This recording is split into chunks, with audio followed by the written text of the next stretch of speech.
Welcome back to Securing the Borders. This is part 2.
So having looked and having read these verses in English, Hebrew, English, now I want us to take a look at only the active verbs regarding, this is regarding the borders of the Holy Land of Israel as it is recorded, written in the section of the Torah.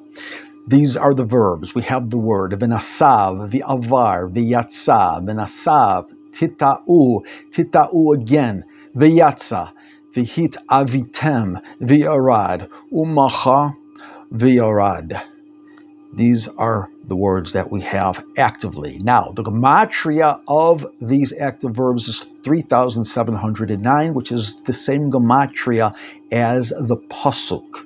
The pasuk is in Divrei Hayamim, Aleph, Perek Vav Lamed Tet, or the Book of Chronicles 1, and that is chapter 6, verse 39. And there it is written, Ve'ela moshvotam letirotam bigvulam livnei Aharon lemishpachat hakahati ki lahem haya hagoral. Translated, and these were their settlements for their palaces in their border for the sons of Aaron to the family of Kahat, because for them was the lottery. Now, you can see that this is talking again about borders. It's also talking about the holiness. Now, this holiness descends, as the Ramchal also explains, he says that it comes from above. That is the source root of this holiness, and it descends down into the land on the borders of Israel. And from here, this holiness again is what the other side, what the unholy nations and their spiritual source also wants to be a part of and grab onto. But don't read this word letirotam, which basically is translated as their palaces, but read it as letiharotam, which with a hey, and therefore the word comes out to mean in their spirit and to spiritually purify them, the tahirotam, like taharotam. So this is the hint about, again, purifying, because it's the Kohanim that have this extra level of Kedusha, of purity, and it is their job to be serving in the Beit HaMikdash, because they represent the utmost of purification of the spiritual holiness and purity. Therefore, this is what is used regarding their palaces, regarding the borders of the land of Israel, that we can now learn from this gematria. Because this, again, this pasuk, this verse is exactly also 3,709. Also now, let's take a look and see the verbs in this section, also in this parsha. Now, these are not the active verbs, but these are also not only exclusively the active verbs. They're also the active as well as the passive verbs. So, therefore, when we look at them in our Torah section, we then have these. We have v'nasav, v'avar, v'yatsa, v'avar, v'haya, yihiyah, v'nasav, v'hayu, tita'u, lavo, tita'u, v'hayu, v'yatsa, v'hayu, yihiyah, v'hitavitem, v'yarad, then again v'yarad, umacha, v'yarad v'hayu tihiyah. Total gematria of all of the verbs is 4,854. Now, 4,854 is the gematria of this verse, this pasuk found in Yeshayahu, Tet Zayin Dalid, which is in the book of Yeshayahu, Isaiah, and that is in chapter 16, verse 4. There it is written, Yagoru vach nidachai mo'av hevi seter lamo mipnei shoded ki afes hametz kala shod tamu romes min haaretz. Translated, may my exiles sojourn among you. Moab become a hiding place for them from before the plunder, for the milking has come to an end. The udders have vanished, and the tramplers have ceased from the earth. What are we talking about? So let's read the next pasuk right after that follows, and there it says, "V'huchan b'chesed kisei v'yashav alav be'emet be'ohel Dovid shofet v'doresh mishpat u'mehir tzedek." Translated, and the throne shall be established through loving kindness, and he shall sit upon it, the throne, in truth, in the tent of David. Who is it? One who judges and demands justice and performs righteousness. Talking about Mashiach in the end of days, or after days, coming soon. So, when we're talking about the verse before, what we're saying over here, and kind of Hashem is in a way playing with Moab, the nation of Moab. And they play an active role also right now in this battle. Do we know exactly who they are? No, but their driving force is amongst these nations that are now coming against Israel for war, that are also written again in the book of Tehillim in chapter 83.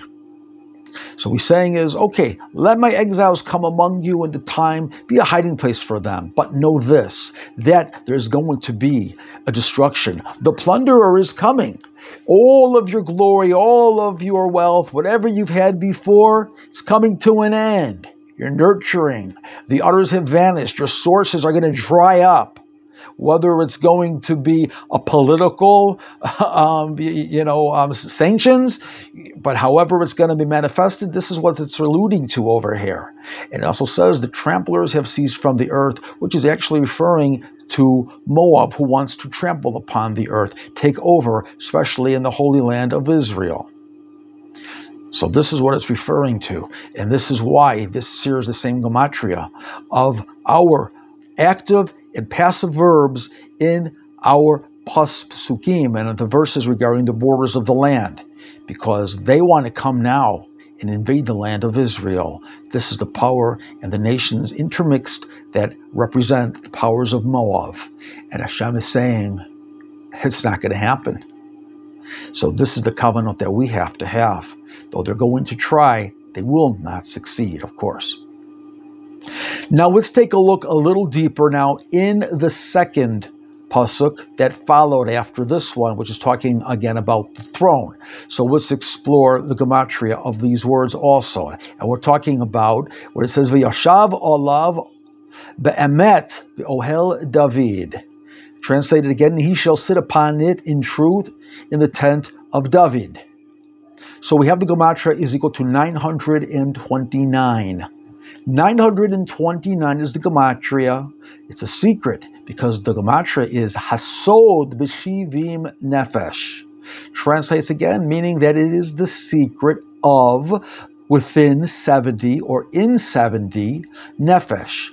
This is alluding to the collective inner soul or the core of the shoresh, of the root of the collective soul of Israel. And this drives, this is our motor. This is what keeps us going. This is where all of Israel is based on, this aspect of the Shivim Nefesh. And this is what needs to be gathered. This is the power that brings and helps to bring the Geula Shlema.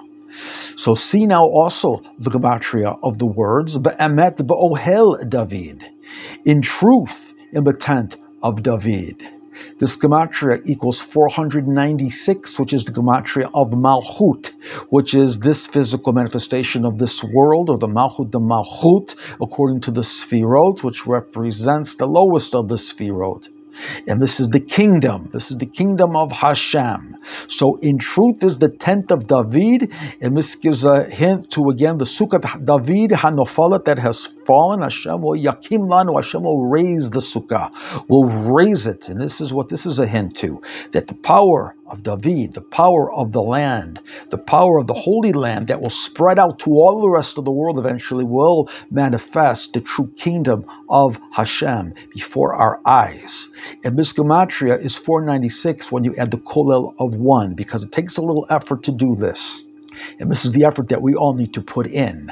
Let's take a look at some other words. It says, V'yashav olav be'emet ba'ohel David. Shofet, v'doresh, mishpat, u'mehir tzedek. So when we translate this a little bit more detail, it is, and he shall sit upon it in truth in the tent of David, one who judges and demands justice and performs righteousness. The gematria of these words in Hebrew equals 2,702. 2702.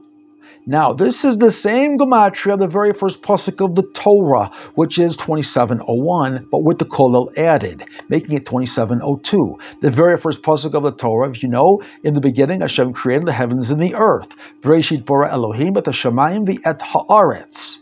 Why did he create it? Did he create it just to go on autopilot? Did he create it just for the animals, just for the monkeys, just for the apes, just for simple humans who some people still think that we ourselves came from apes? And the whole thing of Darwinism, and that's all that there is to this world. It doesn't serve any other purpose. It's just happened?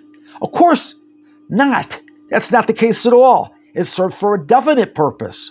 And therefore, when you take it and you add one more to it, to bring it forward, to reveal the secrets, you get again to 2702. And this is the secret of it, because Hashem wants it to serve its purpose. He wants us to have, again, the Melech Mashiach, or the Nasi, the Prince of Israel, because Hashem is the Melech, Hashem is the true king, and therefore it really is going to be his throne. But Hashem wants it that there will be true judgment, true righteousness.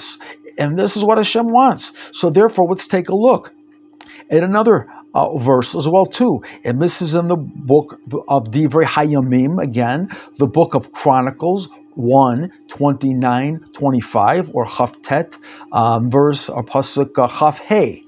So there we have, regarding again the children of David, his son Shlomo. And there it is written, Va Yegadel Adonai et Shlomo lamala le'enei kol Yisrael v'yiten alav hod malchut asher lo haya al kol melech lefanav al Yisrael.